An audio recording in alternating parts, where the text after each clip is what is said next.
what we wanted to talk about coming out of the inauguration, which is this broader attack on DEI, which is the new CRT, which is the new woke, which is the new way of saying, I don't like the civil rights movement and I want to undo everything that it did. Matter of fact, I don't know if I'm with the Union. Maybe the Confederate was right. As we live in the backlash of the Civil War and the broader fight for civil rights. All of this is about DEI, obviously. And I think it's important to just name before we move on that, like I said in the beginning, DEI is simply a lie. It's a Trojan horse in order to actually cut programs for everyone. And here was Trump on Inauguration Day, which feels like a month ago, but it was just last Monday. This week, I will also end the government policy of trying to socially engineer race and gender into every aspect of public and private life. Socially engineer. It's almost like he wants some sort of separate but equal arrangement. It's almost like it's eugenics, the type of bunk science and racial preference that the Nazis, those who throw their heart out, my bad, to the crowd. That's what they like. The social engineering, the race engineering. Yes. I'm sorry. Continue, Francesca. Oh, yeah. I mean, he even invoked the name of Martin Luther King Jr. as he was sworn in on MLK Jr. Day on his birthday, which is just like, why did we have to do that? Why? Saying that, Martin Luther King Jr. would be proud of him. Today is Martin Luther King Day, and his honor, this will be a great honor. But in his honor, we will strive together to make his dream a reality. We will make his dream come true. Now, Waj, I think for everyone who, maybe everybody knows this already, but the right loves to uphold MLK Jr. in only one aspect and only one quote, which obviously isn't the quote about ending war, militarism, hyperconsumerism, and racism, but is about when the color of our skin is no more important than the whatever, our merit. Content of our character. Thank you. I'm going to ruin it because you know what? They've ruined it. So I don't care. But right. So it's like, okay, we only meritocracy. It's all about meritocracy.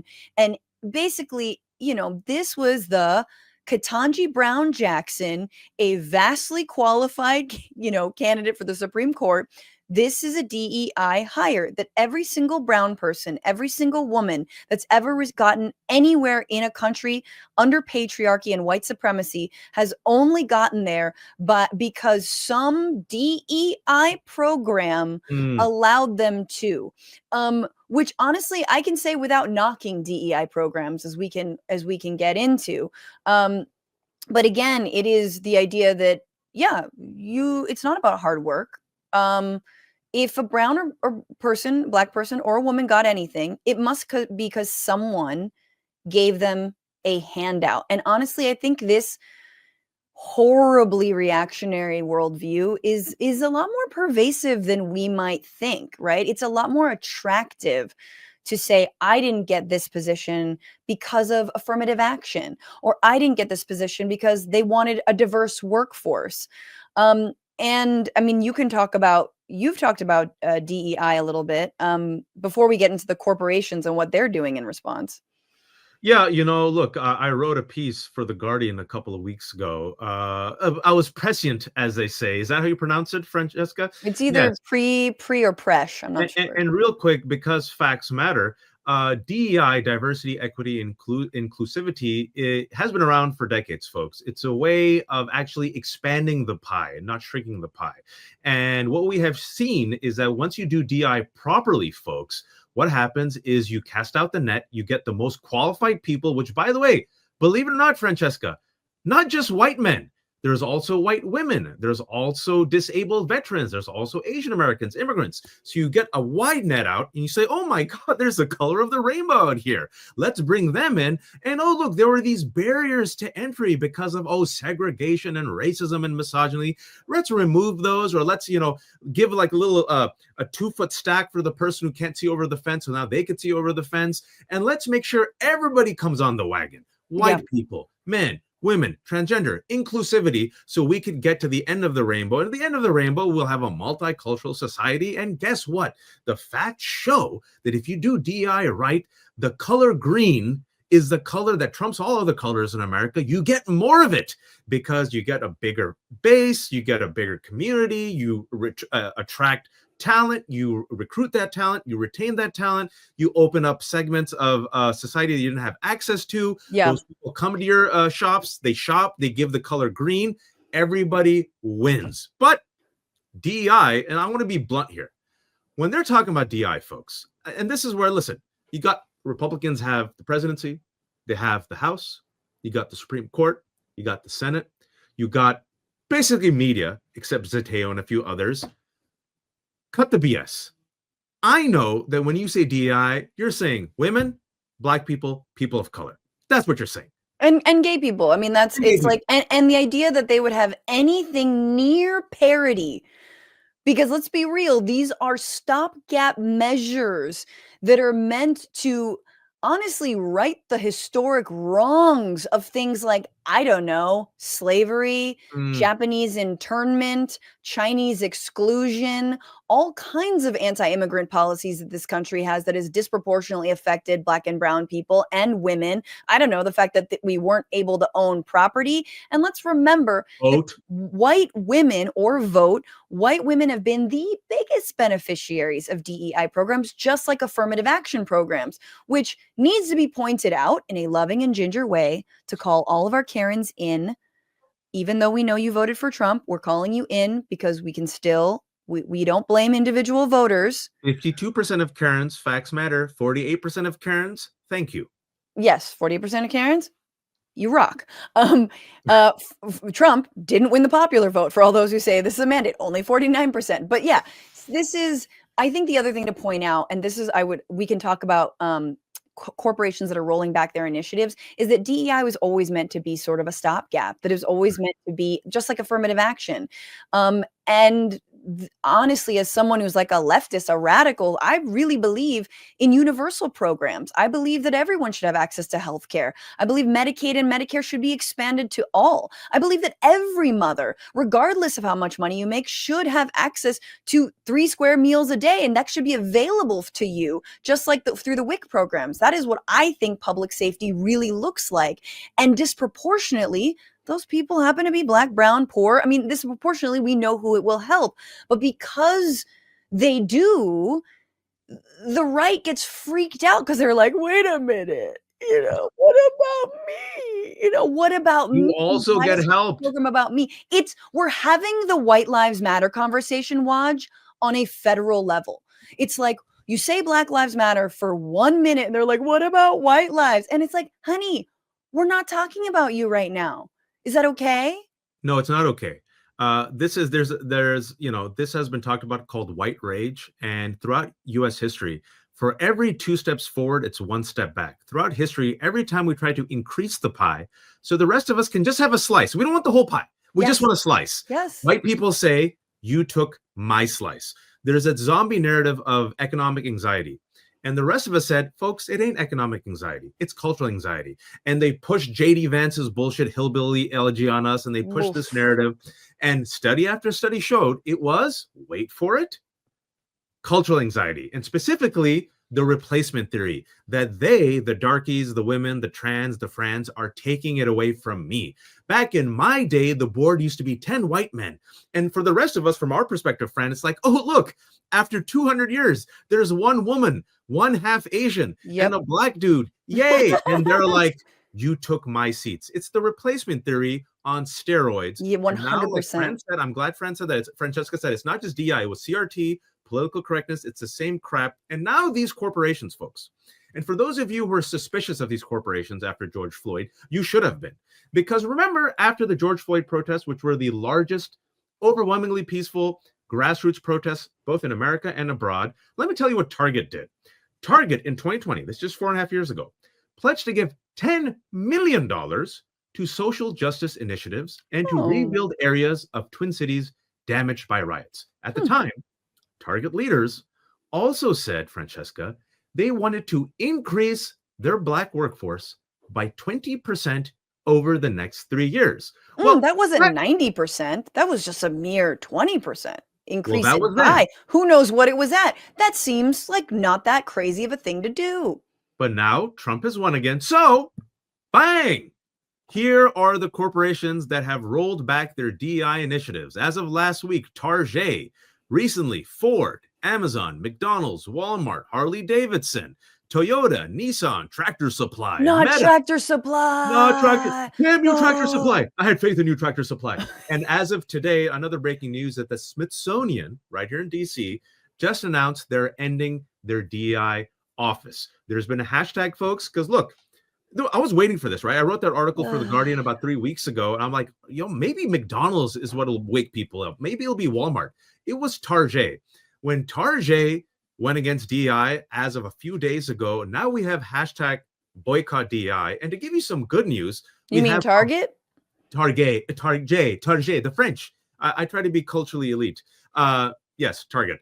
Now we have a buy-in led by Reverend Al Sharpton going to Costco. Why are they going to Costco? And by the way, look at this. No one checked the cards. Look at Al, the Rev, just walking into Costco straight up. He's leading.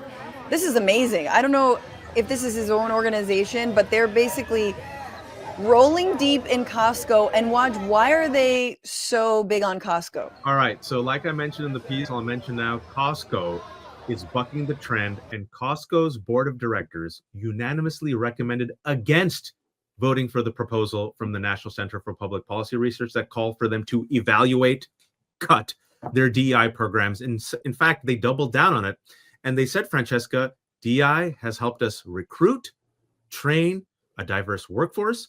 It has helped us keep this workforce, and it helps our customers give better products and services, and it helps our bottom line. And as a result of Costco doubling down on DEI, Republican AGs, not concerned too much about January 6th insurrectionists or fentanyl or drugs, they have now lined up together like the Avengers from Hell to pressure Costco to drop its diversity policies. And they sent a letter to Costco just yesterday demanding the company repeal its DEI policies, because the free market and all that other good stuff. Yeah, exactly. It's the states' rights thing. It's the states' rights for thee and not for me, or whatever the hell. It's like, no, they just intervene wherever they want. Yeah, the free market, except when I don't like it. And I just want to say and name that Costco employees did vote to strike because they're negotiating a new contract under their union. Yes, they're a unionized workforce, so that's great. And the Costco company has until Jan 31 to comply. So hoping they do right by their Costco employees. Do the right thing, Costco. You've got a great batting average right now. So we can, jump on over from Target to Costco.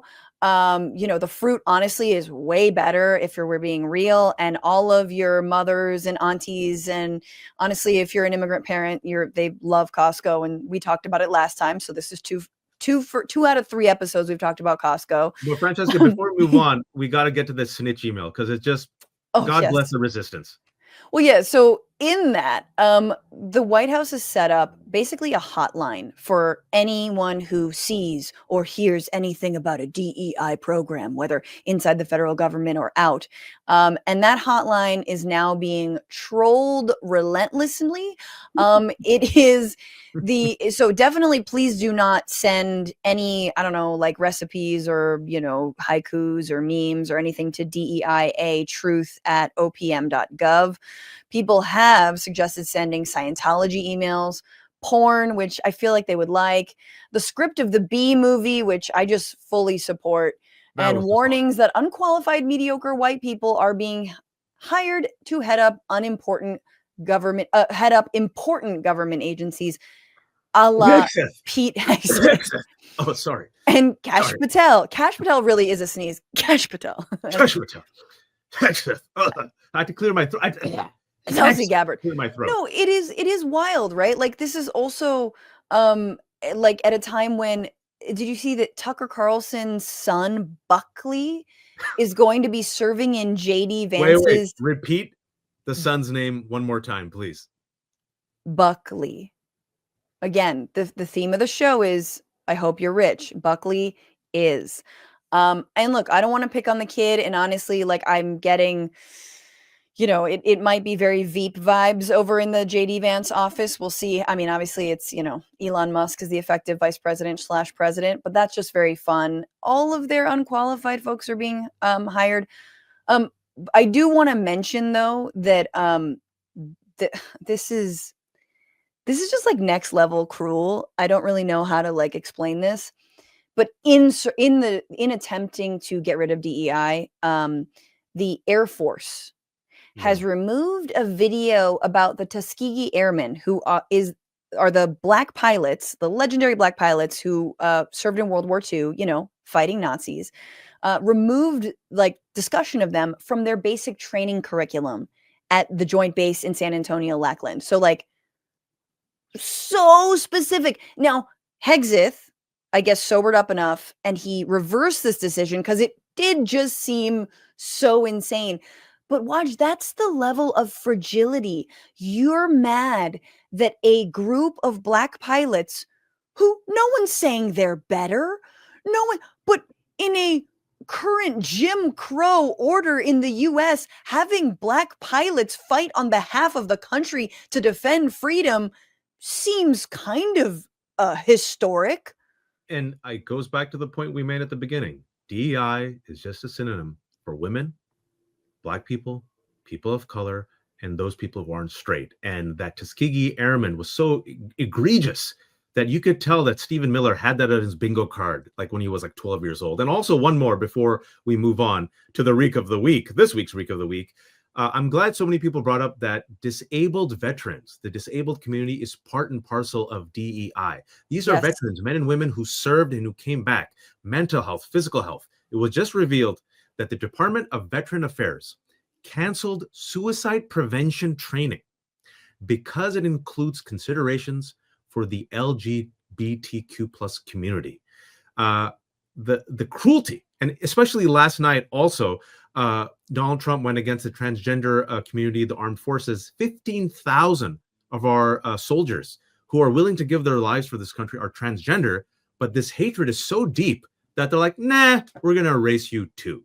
I know we're going a bit over, but I had to mention that. No, but that's I mean, yeah, no, that is insane. It's basically like, because you mentioned that there are LGBTQ plus soldiers, service members, in your suicide prevention training, we're getting rid of the whole training. And we all know they're disproportionate. What is it like 3 times, at least 3 times more likely, maybe 10. I don't know. Some of the most at risk for suicide groups in this country are veterans.